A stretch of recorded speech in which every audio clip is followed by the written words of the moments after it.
in one of the maybe brave things, maybe stupider things I've done in my life, I drove to their house. And I remember knocking on the door, and they answered the door, and I said, "We've been trying to reach you about your car's extended warranty." Yes. It's a true story. Yes. And That is just now like the gravity of that is just now sinking in.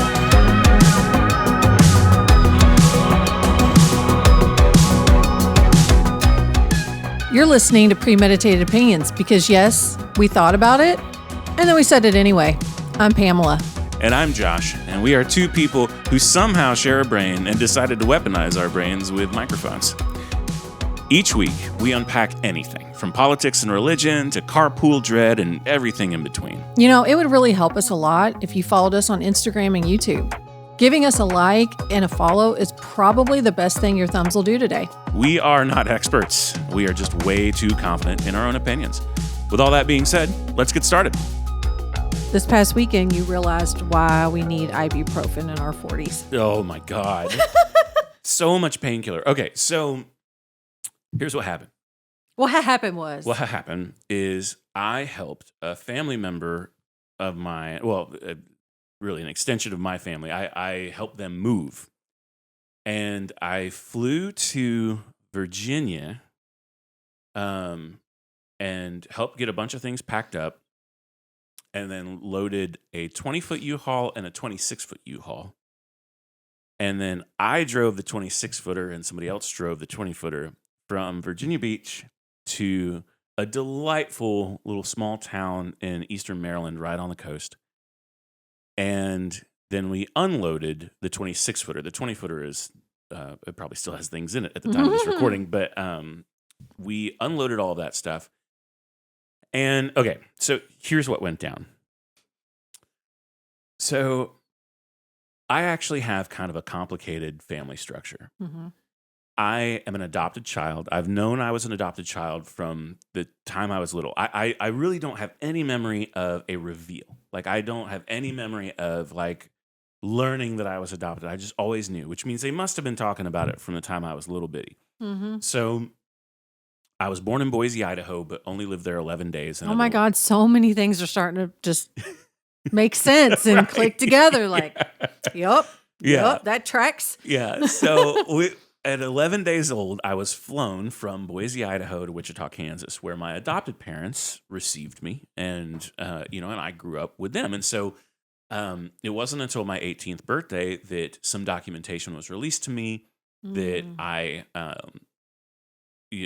where I had more information about my adoption. But I also found out about some details of that adoption at the time that made me think, I don't think I'm going to really pursue my biological family. Not because they're any sort of bad or toxic people. There was just enough complication within all of it to where I was like, it just seems safer for all parties involved if I just sort of keep on living the life that I have and not really pursue anything else.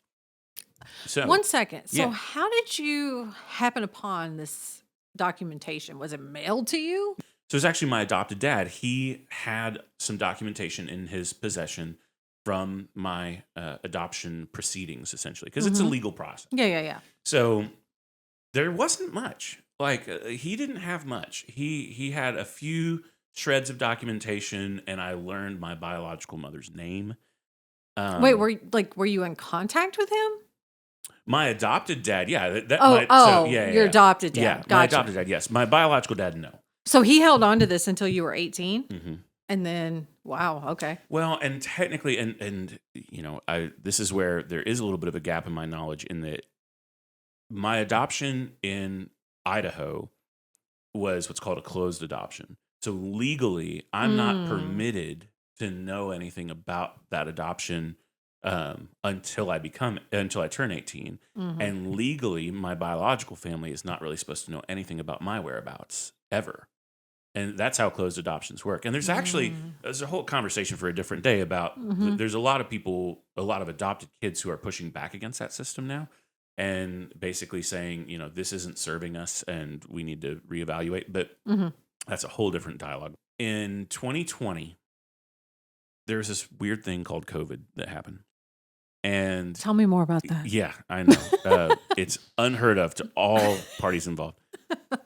But I had a lot of time on my hands. And one of the things that I did during COVID was I decided, as an adopted kid, one of the things that you don't have is access to your medical history. And so for several years before that, I had been getting blood panels every 6 months and, just kind of staying on top of diabetes and cholesterol and things, trying to, I don't have any history to work with, so I'm just going to work with the data that I can get. Yeah.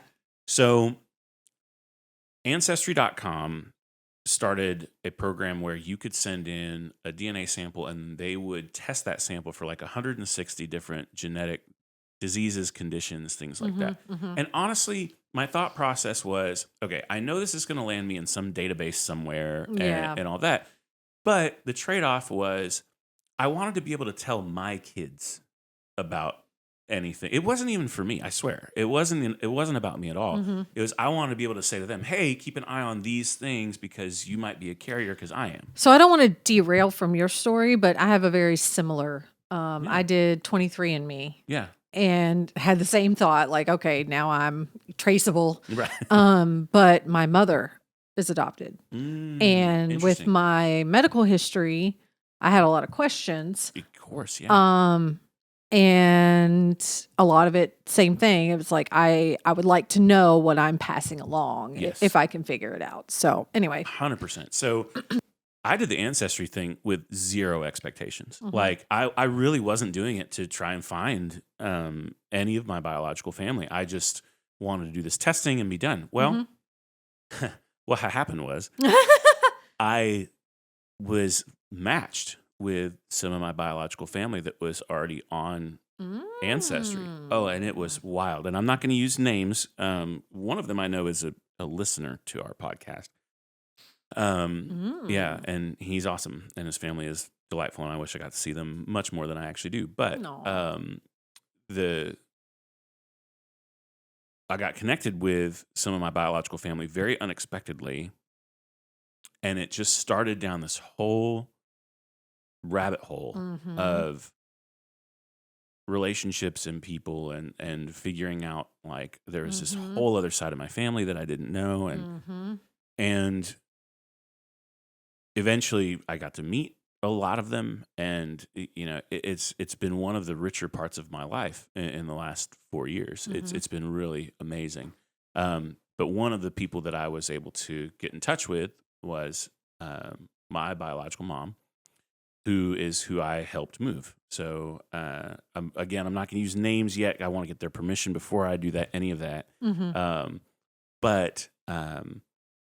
Yeah, so I went out and we've spent time with each other several times, and we get along very, very, very well. I actually get along shockingly well with literally everyone that I've met from my biological family. It's wild, but it's been so much fun to sort of add these relationships to my life that have been so enriching, and yeah, so I wanted to do the good son thing and go out and help them get packed and moved and all of it. And it turned into some real chaos, which was not their fault. Boy, it was a disaster. Basically, they are renovating a home that's under construction. It's behind schedule, so they arranged for a rental property that they were going to live in, and they were told that they could move in by the weekend that I was up there.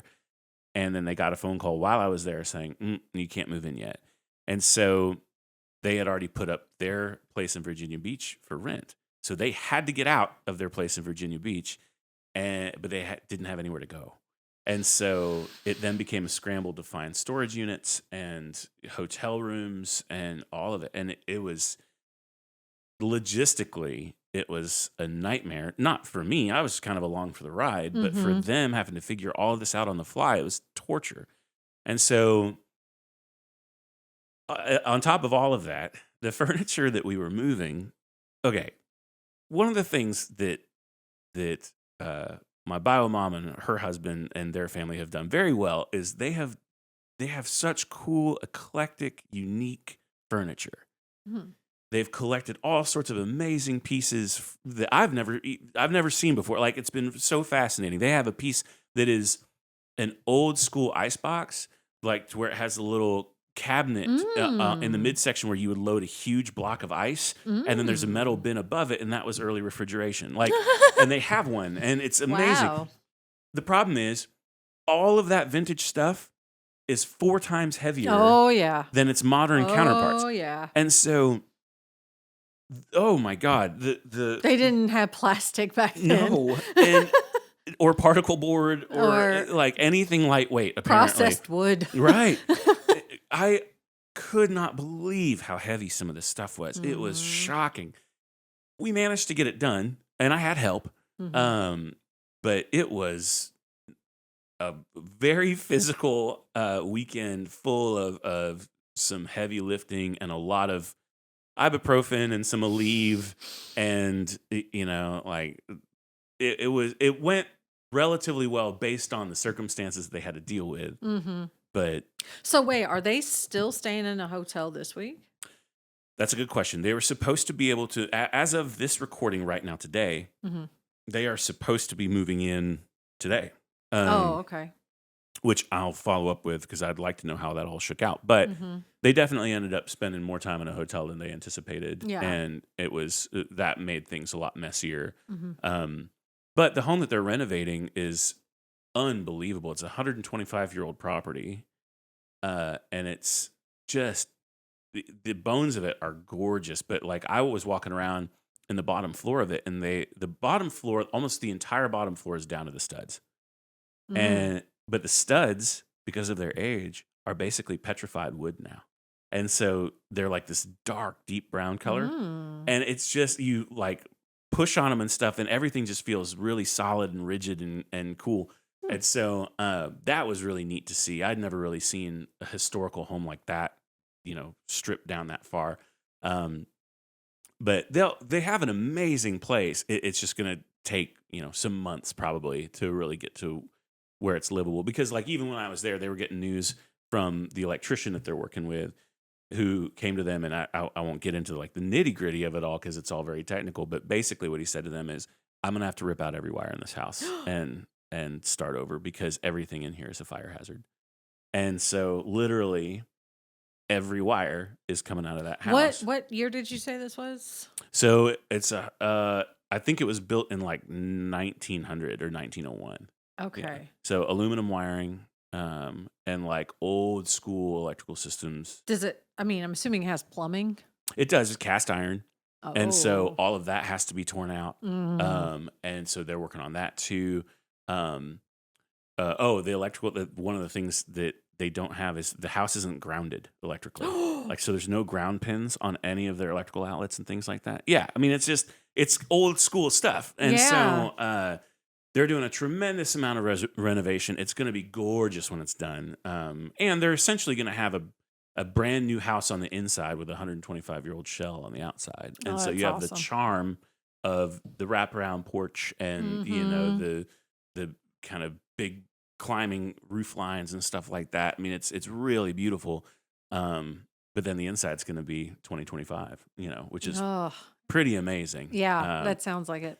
Yeah. So it was good. It was a fun time.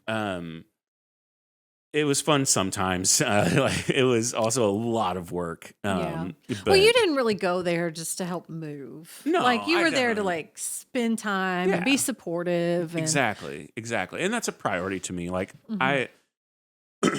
one of the unfortunate byproducts of me finding my biological family and starting to engage with them is that one set of that family is 1,400 miles to the east, and the other set of family is 1,600 miles plus to the west. I am smack in the middle, and they are on the coasts. And so that just makes it hard to spend time and feel like you're connected.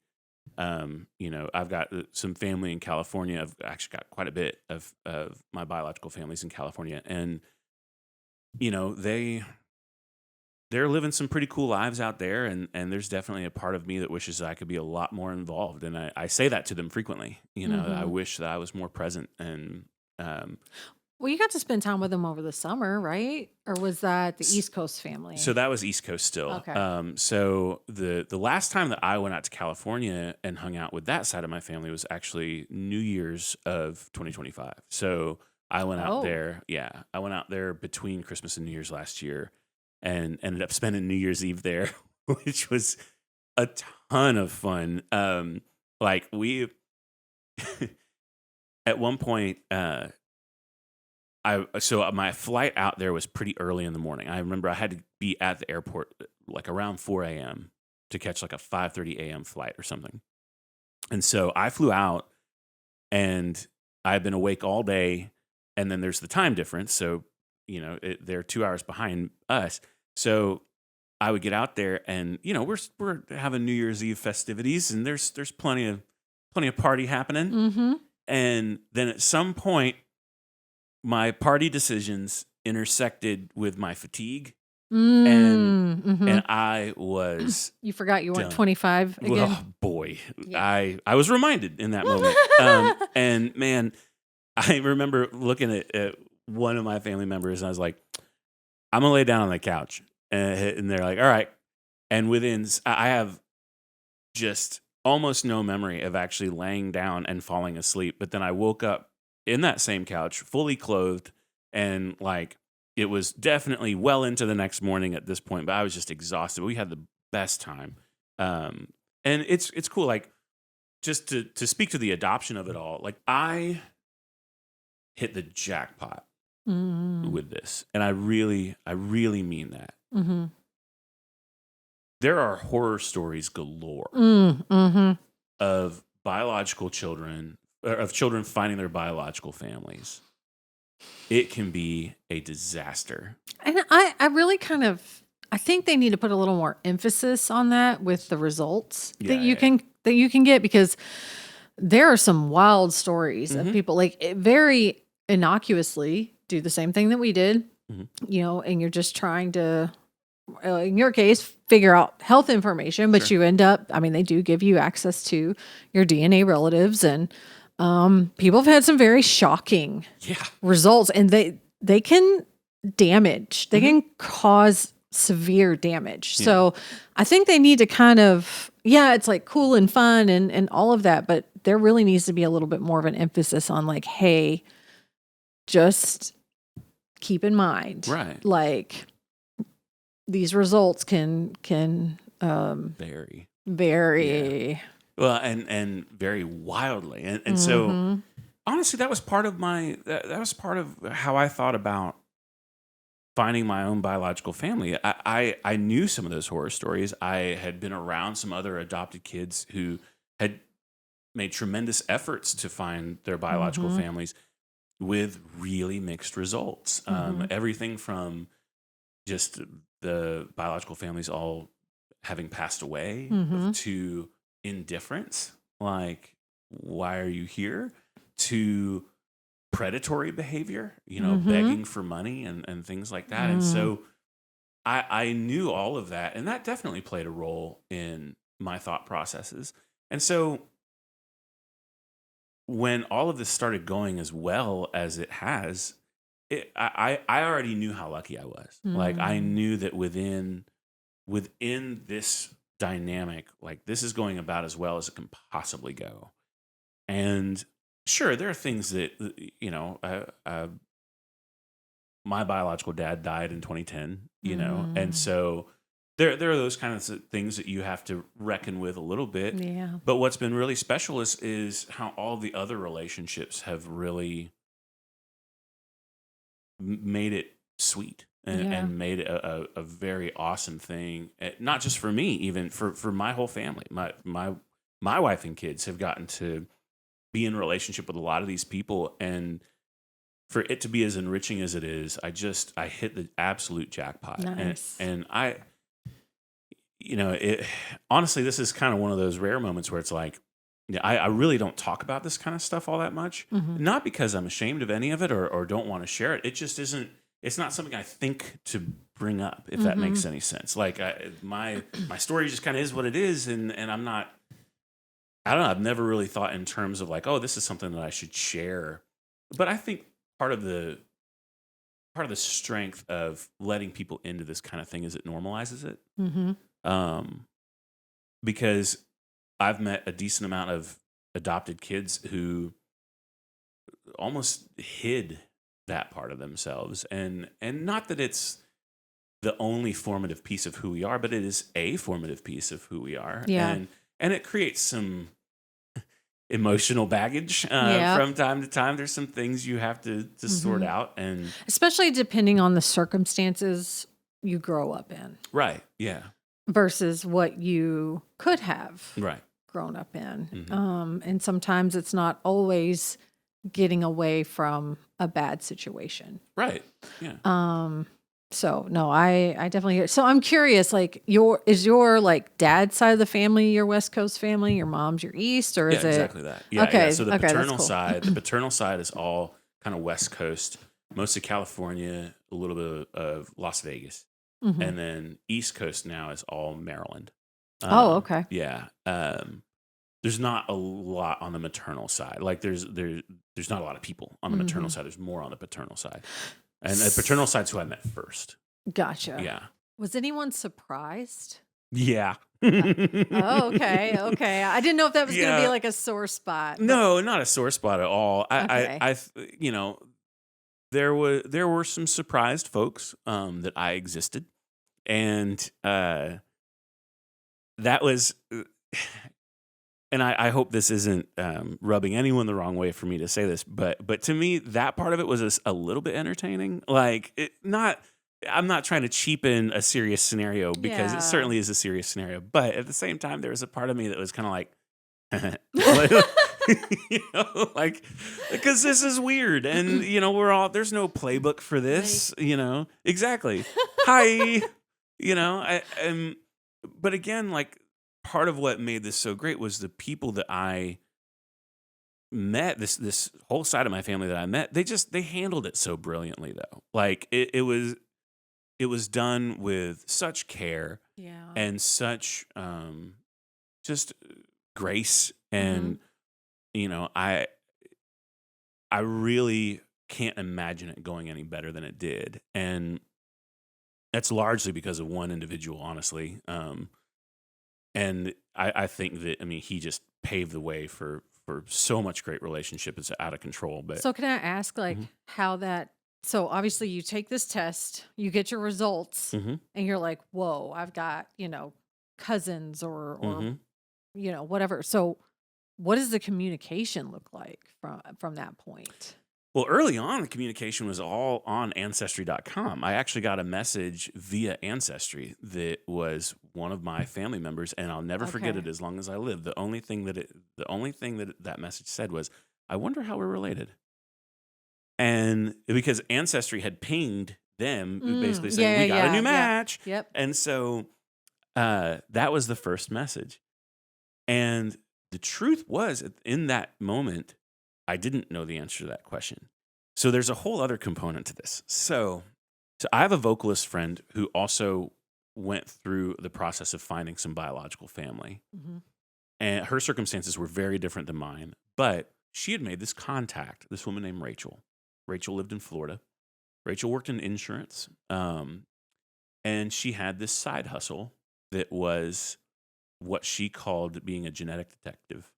Okay. And so she, as a hobby, would use data that she could find online and try and match people to each other, or try and match people to things or dates or whatever. She I was, think I found my next career. oh man, she was remarkable. Unfortunately, about a year and a half after I met her, she passed. She Aw. was young. She passed from cancer, and it was Mm. it was brutal. But she, I was introduced to her, and within 24 hours, I'm on the phone with this stranger who is very interested in my whole situation. The Ancestry connection had just happened. Within days of me meeting Rachel. Mm. So the Ancestry connection happens. I meet this woman named Rachel.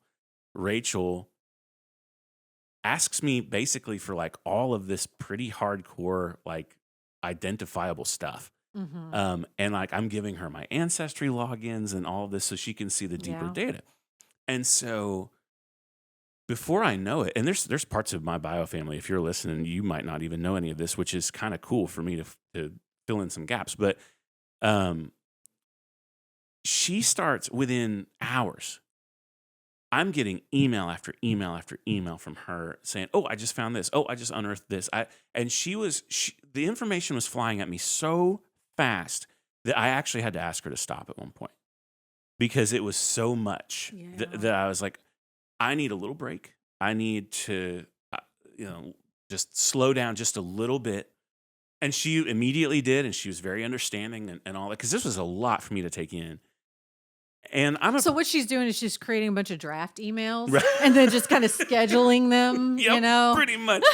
I'm sure she was, and what was really interesting though is we would have this ongoing dialogue via text message where she would kind of send little updates here and there. And so she basically figured out a lot of very accurate information about the paternal side of my family alarmingly fast. And to the point where when I finally started meeting them and talking to them regularly, I actually already knew a lot more than what I let on to them about, the family dynamics and who was who. Only because I didn't want to seem like I had, done some kind of weird deep dive when in reality I didn't do it. Someone else did. But it was also very helpful. Really? Okay, listen, this is what actually happened. You had all this information and then you meet these people and you're like, so what is your job? Oh, okay. You are an architect. Okay. Right. It was your double check. Exactly. You were like, I'm just fact checking the situation here. Wait, were you born in 84, 83? Mm-hmm. Okay. Mm-hmm. Okay. So it was really entertaining, like to get to piece some of that together. And then Rachel had a harder time with the maternal side of my family. There were way fewer breadcrumbs there, but she ended up finding my biological mom, and I went back and forth as to what to do. And I had already been in contact with the paternal side of my family, and that was all going really well. And there was this thing in my brain that was going, dude, you might not go 2 for 2 on this. Like, everything on the paternal side's gone really brilliantly, but what if it goes way different when you're trying to reach out and meet your mom? And so I dragged my feet on that a little bit, to be honest. I waited just a little bit. I mean, that's fair. Well, and what I realized is you have a lot to process. Yes, and what I realized is even in myself, I'm an extroverted guy. I love people. I'm in a relationship with a lot of people. Like, I've got good friends.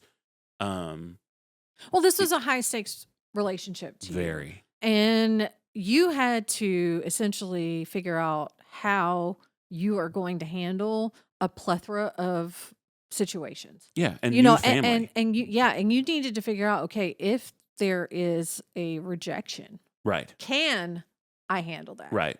And if I can, how do I handle that? Like, so I absolutely understand like why you would hesitate and really, I mean, that's a lot of self-awareness. Well, and I was just trying to make sure that I didn't overextend myself. And I was sensing in myself that I was running out of emotional bandwidth to handle some of what was happening. And so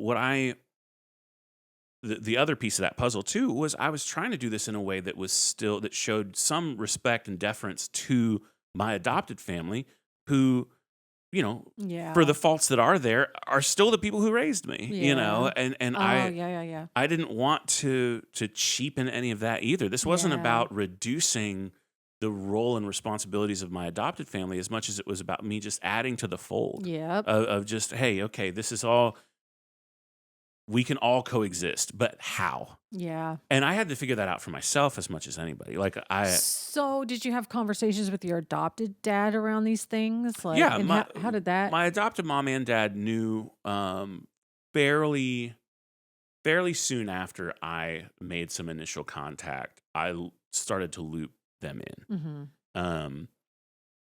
And especially my adopted dad, he, to his credit, he responded with a tremendous amount of curiosity and not a single ounce of judgment or Well, yeah, because you're his son. right. And Yeah. nothing's going to change that. No, heck no. And Yeah. so I wasn't trying to even imply that was possible. Mm-hmm.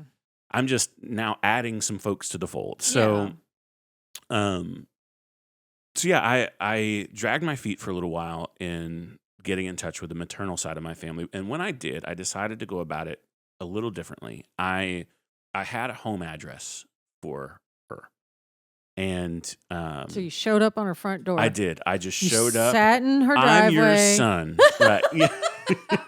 I think you tried that with Jen Hatmaker at one point. I did. Yeah. You know, sometimes Yeah. it's effective and sometimes it's a restraining order. Well, man, I just...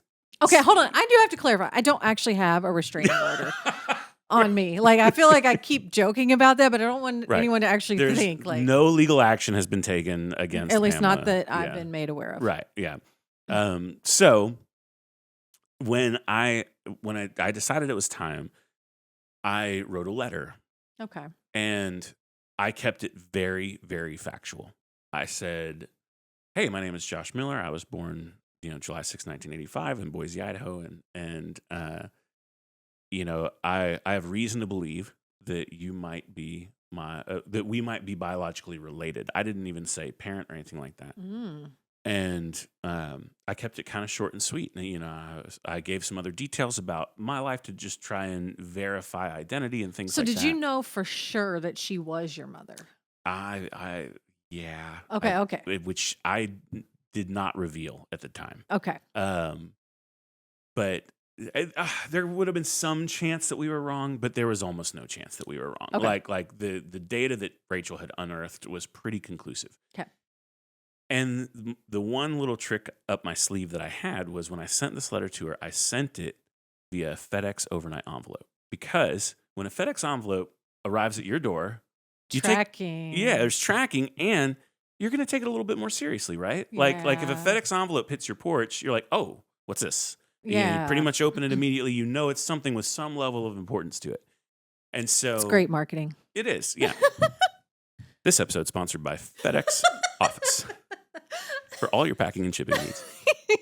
So I sent it to her in a FedEx overnight envelope, and at the end of the letter, I just put, "Hey, if I'm incorrect, if we're not related, no worries. My apologies. However, if you want to learn a little bit more, here's my personal email." And I just gave my email, and that was that. Because I wanted to give her an out. Yeah. If she needed it. Because I have absolutely no idea what this person's life is right now. And I don't know if I'm lobbing a grenade into something that I don't want to lob a grenade. That's not my intention at all. So I wanted to give every opportunity for her to just light that on fire and forget about it. And I think 2 days after it arrived, I got an email, and the subject of the email was, "It's me." And it was her. And so we corresponded via email a little bit. This is all still during the height of COVID. And so, we were all communicating a little differently throughout that season. Yeah. And so eventually we did a Zoom call. And that was kind of our first introduction. And off camera on the Zoom call, I had a very stout tequila pour. Very stout. And it's funny. At one point, I kind of absentmindedly picked it up and took a little drink out of it. And she laughed, and she showed me her very stout wine glass pour that she had sitting next to her. You're like, we're definitely related. Oh, it's so funny. But yeah, it was. It's been so enriching, and it's something that I would love to talk more about just on this platform and all that. I want to get some permission from folks before I start naming names, because largely this is none of this is on social media. No, it's not any. You can try and find these people through Facebook if you want, like through my stuff. You're not going to guess who it is.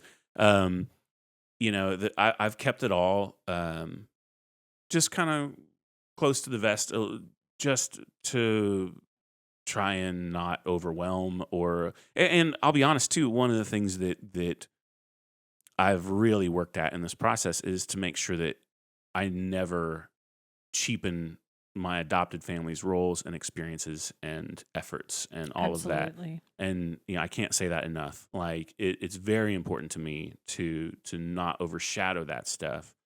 And at the same time, these connections have become some of the most enriching parts of my life. Yeah. And I am excited to talk about these people. I am excited for. And I'm sure our Singapore subscribers are very much looking forward to hearing this. Right. Yeah, exactly.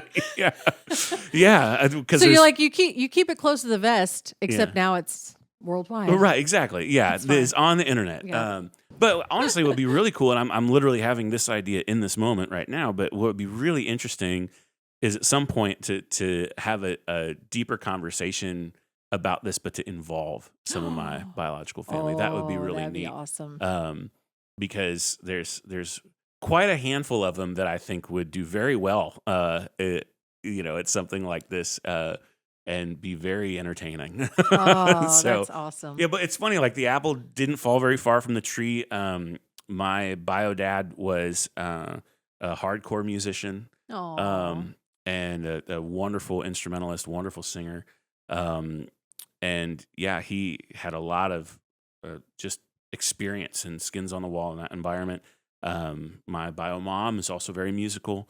So were your adopted parents musical? They were. Okay, They were okay. both. Neither one of them really played an instrument consistently. My dad played guitar a little bit. My mom played piano a little bit.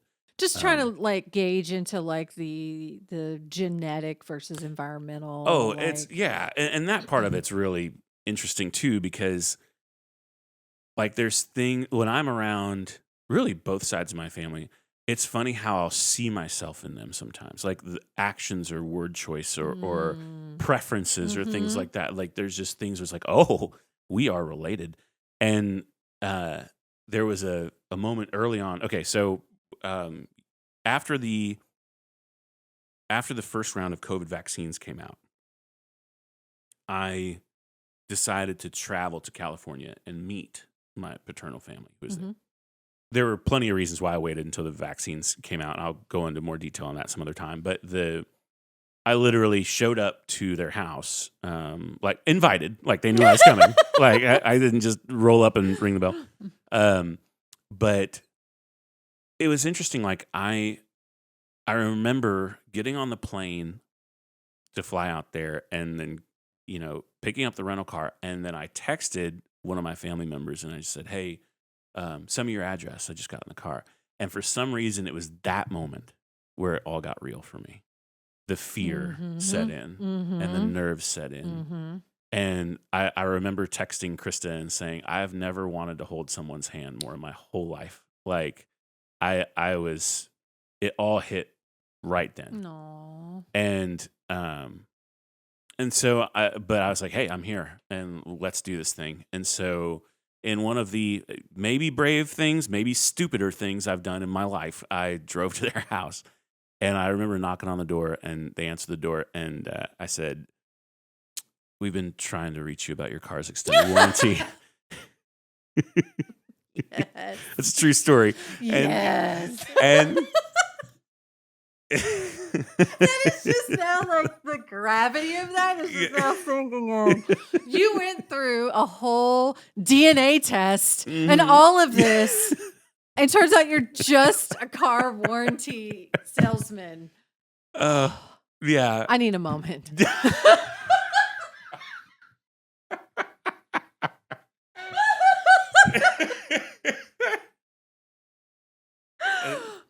That's actually what I did. Yeah.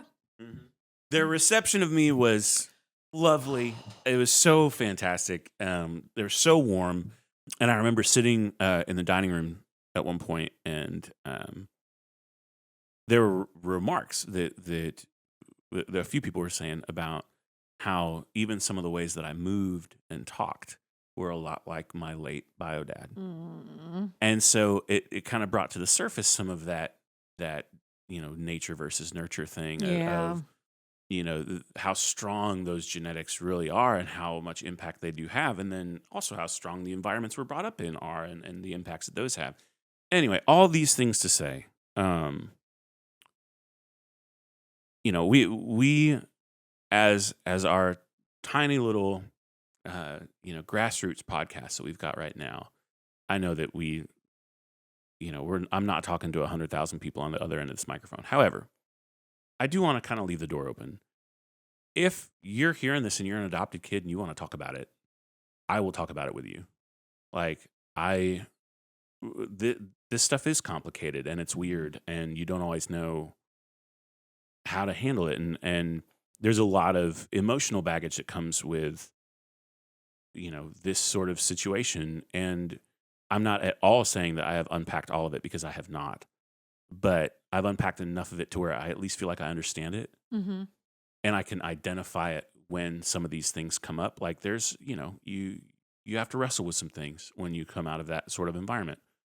But I am leaving that door open. If you want to talk, let's talk. I'm really open to that. And yes, it's not lost on me that I'm not talking to just thousands of people, but still, I'm happy to do that. And if you're somebody who is exploring the idea of locating your biological family or things like that, I also will talk, and I also will warn you that it can go a lot of directions, and that my experience is an outlier. It mostly doesn't go this well. Mm-hmm. I am incredibly, incredibly, incredibly fortunate that it has gone the way it has. Yeah. So, the other lesson that I took away from this whole thing is when you're over the age of 35, you hire movers. And wow. Yeah. Wow. We just went all the way back around. Wow. Yeah. Okay. I totally even forgot about that story. It's so, I've been so enthralled. Yeah. My left knee is still sore. And at the time that this podcast releases, it might still be sore. I don't know. So like we always tell our kids, like if they're complaining about something hurting, well, we can just cut it off. Right. Exactly. Yeah. At this point, amputation is an option. Yeah. Look, prosthetics have come a long way. I could get some, like one of the cool little blade things or something. I'm not cheapening prosthetics. I am not. If you are someone who has to rely on those, I'm not making fun. I'm complimenting how freaking cool the technology is. Mm-hmm. But yeah, so it was a weekend of work and of community, and it was a lot of fun sometimes, and sometimes it was a lot of work. But I was thrilled to be able to be present for all of that stuff. I don't want to just be present for the easy stuff. I want to be around when it's tricky and hard. Yeah. Because that's just part of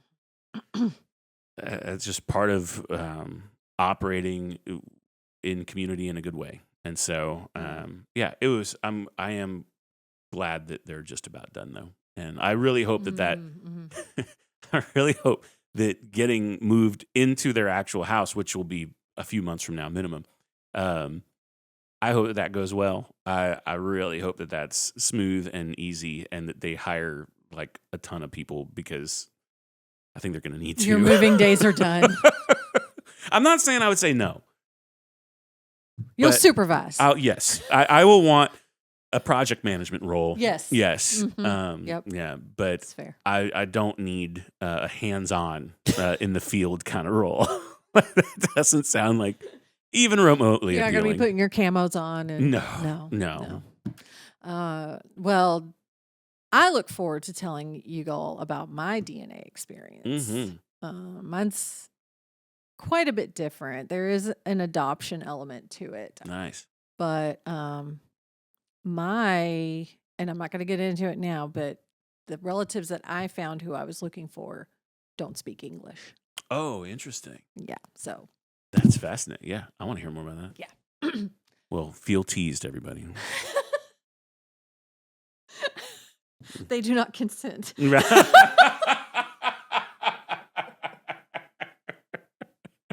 All right, so we've had a slew of fun things that Listen, I don't want to hear you bring this one up. It's going to be my turn. Okay, you bring it up then. You bring it all the way up. I'm bringing the heat. Okay. I'm bringing the excitement. We'll bring it then. To Louisville. Yeah. So we were actually just looking this tomorrow. Uh-huh. Tomorrow. Oh, okay. Yeah. So tomorrow, my family, my husband and kids, and Krista and Josh are going with us to Louisville, and we are so excited. We are literally trying to jam just about everything you can do in Louisville in 5 days. Yeah. Yeah. Yeah. It's going to be tight, but we'll make it work. And so we were literally just looking at our Southwest apps, seeing where we fall in the line. Yeah, in the boarding position. Yeah, the boarding positions. And so we got 19, 20, 21, 22. And then Kristen and Josh are 24 and 25. Yeah. So there's somebody between us. Right. And we are bound and determined to make this person as uncomfortable as possible. Yeah, it's the new goal. Or they're going to get adopted. I'm not sure which. Like they're either going to get absorbed into our party or if they're cool, like if they're lucky, they'll get absorbed into our party. Yeah, we're that is freaking fair. awesome. That's fair. I'm so excited about this trip. Like, and to be going with people who know their way around, who know like exactly where to go, what to do, when. It makes a huge difference. So we are going because the St. James Art Fair is that weekend. Because Krista is a visual artist, I was very interested in her going to this fair and just kind of seeing what it was like and seeing if maybe even in the future we can get her, a booth. Yeah. And get her set up. Exactly. And that's where all this started because we are actively trying to get Krista into some more shows. And there's a handful of shows around the United States that really have a reputation for drawing buyers, people who want to show up and leave with art. And this is actually one of those shows. And so when this came up, we did a bunch of research. And if memory serves me correctly, I think we were actually even looking at booking airfare out there before we even had an answer back on whether or not she was going to be in the show because it was looking kind of promising. She did not end up getting selected for this year, but we're going to keep trying. And for anyone who's in the art scene, that's just how this goes. Yeah. You have to be persistent about it and all that. But this is a great show to be in. And because we were already interested in it and because y'all are from Louisville, we just thought, hey, we were already thinking about going out there anyway. What if we just go and attend and, shake some hands, meet some folks, see if we can, get in front of some people who could be influential for future years. And then who knows what happens. So, so this is all centered around that show. And if anyone wants to know more about Krista's art, you can find that at KristaMillerArt.com or Krista Miller Art on Instagram. And so, I'm really excited. That's a centerpiece, but then we're also doing tons of other cool stuff. Oh, yeah. So I didn't want to do all the touristy things. We wanted to do more of like the local kind of events. Yeah. So obviously St. James Art Fair is very popular. We are going to the Jim Beam Distillery. Doing that tour. Doing the tour because we are fans of Basil Hayden. And so excited about that. We're going to swing by Waverly Hills Sanatorium. So anyone who's interested in ghost hunters and things like that. The paranormal. Right. Supposedly. So Louisville likes to hyperbole a lot of their attractions, but supposedly Waverly Hills is like the most haunted place in America. So we're gonna swing by there, and it should be decorated for Halloween. So October weather can be really hit or miss. It can be warm, it can be cold, it can be comfortable. This year seems to be decent. Like we're gonna have lows in the mid 50s, highs in the mid 80s. So great hoodie weather, which is something we don't really get to experience a whole lot of here. No, we got 3 days of it. Yeah. It's over. And we're just gonna hit up a couple of just like Frankfurt Avenue, Barstown Road. And I'm so excited. We're staying off Frankfurt Avenue, and I'm excited to show you all like Carmichael's bookstore and the wine rack and please and thank you and all these. He's like, I don't know what you're talking about. Oh no, but your enthusiasm about it makes me excited about it. Like that's all part of the fun. So it's a very fluid itinerary, but we're gonna definitely leave you guys with some memories and things to talk about when we get back here. So. So we got that, and then last night, I think I know where I got listened from. Where? So last night, Krista and I went to a book event. Our our beloved Jen Hatmaker just released her memoir, Awake, and she's doing a book tour. She came to Dallas. She was supposed to be there with Colleen Hoover, who wrote It Ends With Us, which is now a feature film with Blake Lively. She wasn't able to make it, but her boyfriend, Tyler Merritt. Yeah, Jen Hatmaker's boyfriend. Jen Hatmaker's not boyfriend. Colleen's boyfriend. Oh, well, that would have been interesting. But she came out and she said, listen, like at least 3 times in the first 10 minutes. Nice. And I'm like, it's either a her thing, it's a Southern thing, it's look or listen, or both, look and listen. But that was a lot of fun. Her memoir is unlike anything she's written before, but it's a very quick read, a very relevant read. So to probably not many people's surprise, it was a sea of middle-aged female white faces. And at First United Methodist Church, which was gorgeous. Yeah, by it's the a way. beautiful facility. I walked in and saw that organ. It's wonderful. Impressive. Very impressive. And the whole place was full. Yeah. I mean, even upstairs, the balcony area. And she was amazing. I mean, what she always does. You're laughing, you're crying a little bit, and she's speaking just straight to you. So that was a lot of fun. And then Pride. Yeah, a couple weekends ago. Pride event that you missed. Yeah, I did miss it. I was doing cover band things in the pouring rain. That was a whole other story. But yeah, you guys went to Dallas Pride. Krista's Jeep was in the parade. How did that go? Really well. It was hot as hell. Yeah. Oh, it Blistering. was so hot. And we had all the doors off the Jeep. Right. And so we're sitting there. We got the trailer on, which she maneuvered magnificently. Yeah.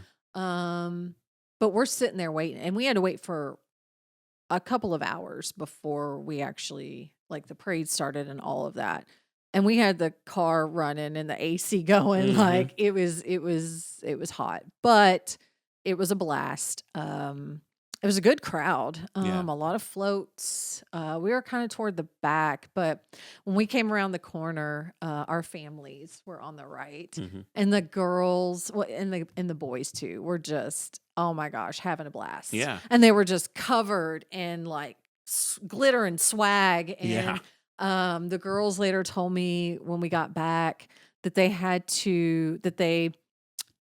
were given beads, the bead necklaces, and they're like, yeah, we got 83 of them. And so like they were like separating all these beads, and I was just like, we didn't even get one, but it's fine.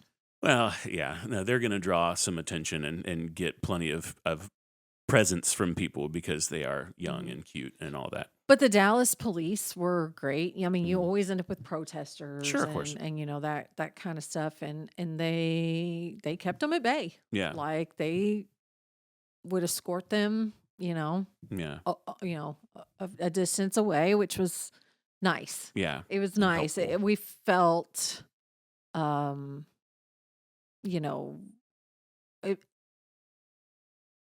don't want to say this, based on just, all the things going on in the world right now, which we're not going to go down that road, but based on just kind of the current climate of things, it was nice to see that, like to see them, to see the Dallas police like supporting the event and not just kind of letting whatever happen.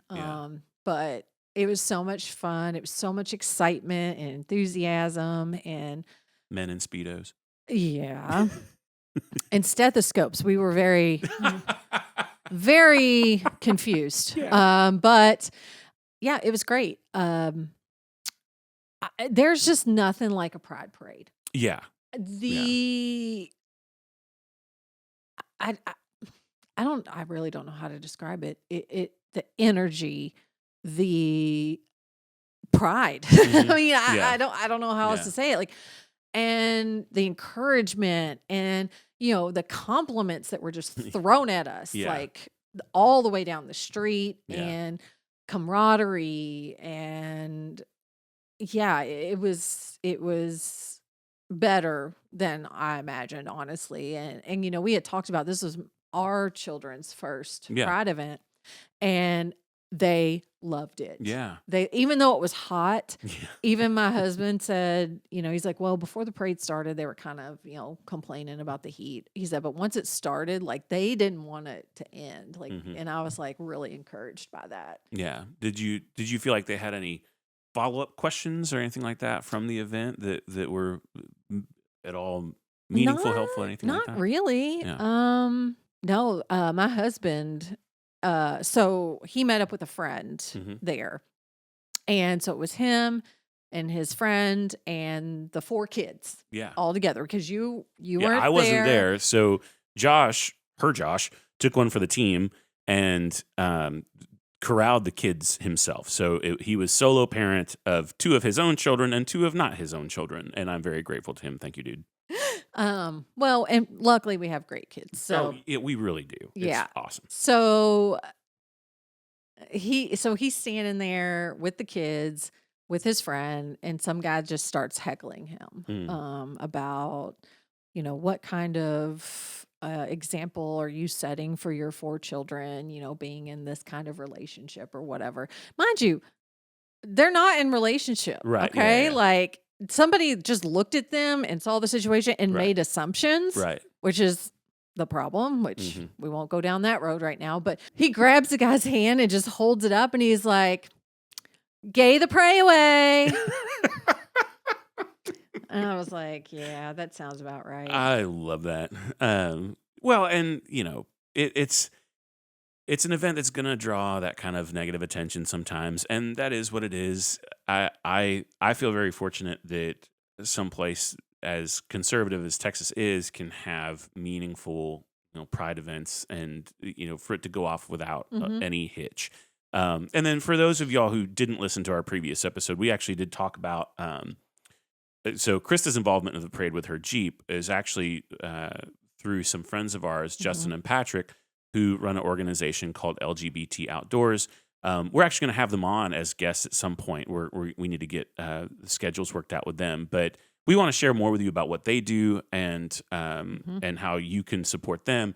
But they're just wonderful, wonderful friends of Krista and I. So we've known them for many, many years, and just great humans, and doing some really cool and interesting things. And so they'll be on, but they really wanted to borrow her Jeep to pull that float.